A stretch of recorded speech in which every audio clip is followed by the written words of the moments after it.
Sorry আপু, এমনি sorry কইছে। ভাত ভাত হলো আগে ভাত ভাত রাখ সমস্ত করে কিন্তু না না তবু একটু বোঝা উচিত বাবা যে না আমরা বুঝি তো আপু, কিন্তু আমাকে বুঝতে ইচ্ছা করে না। আমরা বুঝি সাময়িক সময়ের জন্য, কিন্তু তারপরে আমার ইচ্ছা করে না। হয়ে যায় সময় রাতে এমন পরিস্থিতি চলে আসে।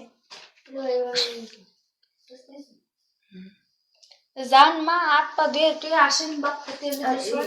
আপনি এই কথাটা পাবেন না যে আপনারা কোনো জুলুম করে।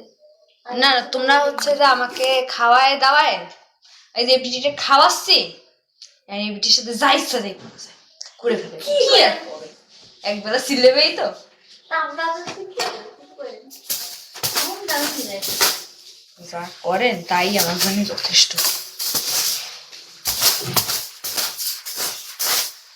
না আমি দুবেলা ভাবছি তো ওর সাথে নাচলে আমি যেটা কব কি ওই লক সিস্টেম আর অন্যরকম করে দিতে যাচ্ছে হচ্ছে যে তবু বাইরে যেতে গেলে কারো ডাকা না লাগে। আমি আর আপু কিন্তু ওই জন্যই শান্তিতে ছিল, আমাদের কারোই ডাকা লাগতো না। লক আছে, পানি আন বয়, ও ওইটা দে, ও দুটো ওই জায়গা তো এই বিছানার উপর এটার উপর রাখ, নাকি গলে যাবে? ওটা কি জিনিস ভাই?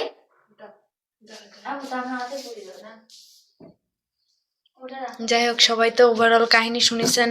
হ্যালো নাহিদ, আপনি মিস করে গেছেন অনেক কিছু। পরবর্তী দিনে আমি হচ্ছে আরো অনেক কিছু শোনাবো আমার রুমমেটদের কীর্তিকলাপ। আজকে এই পর্যন্তই শেষ। ওকে, বাই বাই। তারপর আমাকে পড়তে বসতে হবে। টাটা।